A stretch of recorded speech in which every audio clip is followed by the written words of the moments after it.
तो कैसे हो। आज हम पढ़ेंगे कक्षा 10 क्षितिज का पद्य भाग पढ़ेंगे।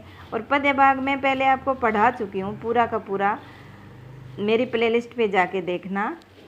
तो मैं आपको मैंने पद्य भाग पढ़ाया है, उसका अर्थ मैंने बताया है, लेकिन अब मैं अर्थ सार आपको नीचे पूरा दे रही हूँ, क्योंकि आप ठीक ढंग से याद कर सको हैं। इसको भी पढ़कर आपको याद करना बहुत ज़रूरी है। तो इसका पूरा का पूरा मैं नीचे सार आपको दे रही हूँ।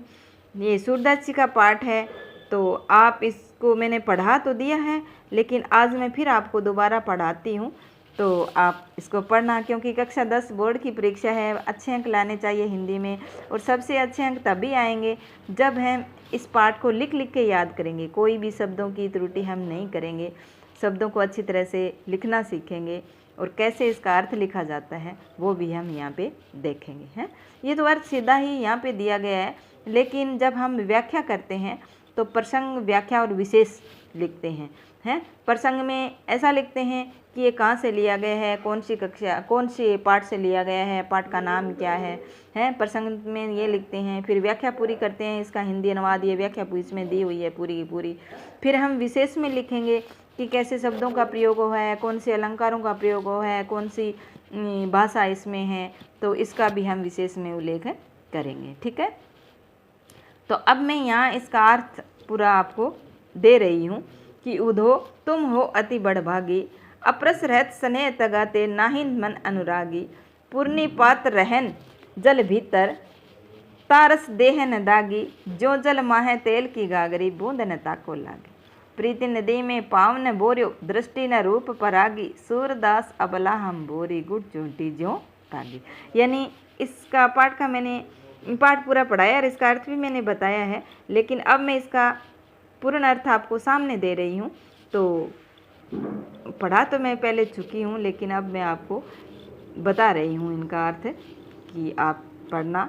इन पंक्तियों में गोपियाँ उद्धव से व्यंग्य करती है। कवि कहती है कि तुम बहुत ही भाग्यशाली हो, हैं उद्धव, तुम हो बड़भागी, भाग्यशाली हो जो कृष्ण के पास रहकर भी उनके प्रेम और स्नेह से वंचित हो।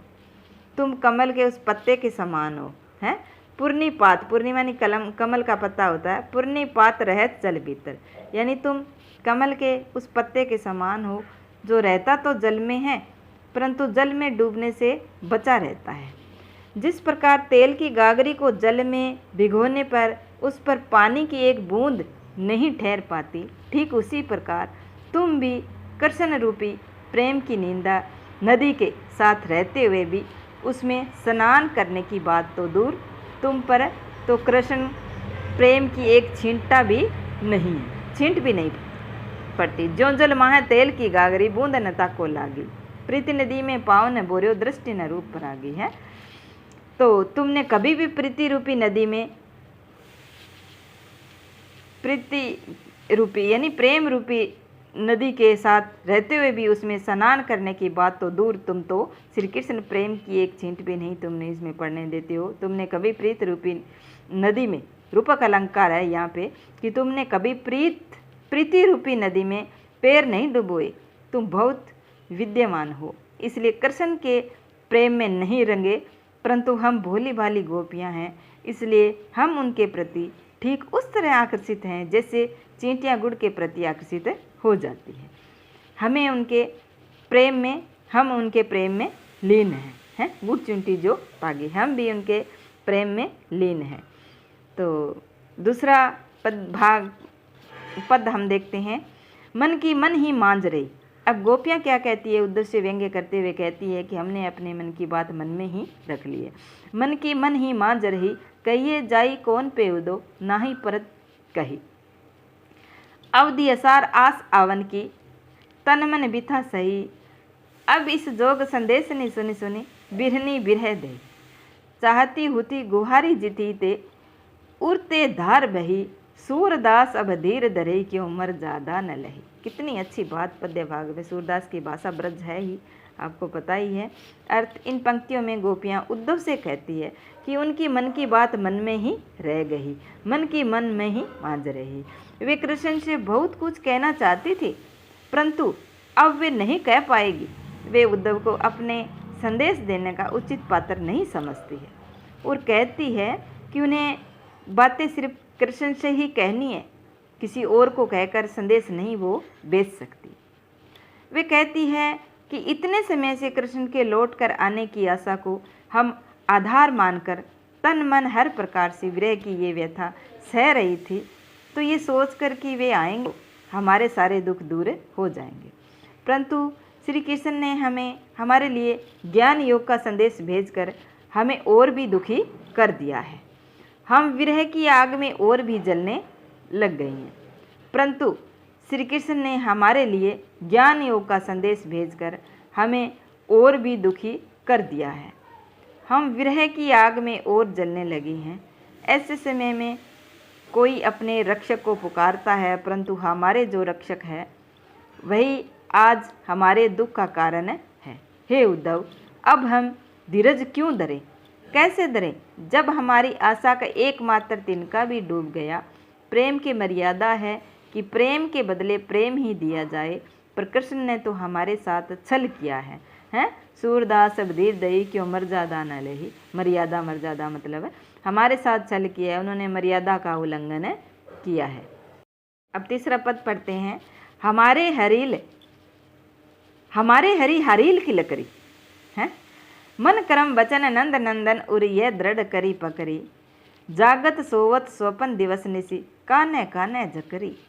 सुनत जोग लागत ऐशो जो करवी ककरी।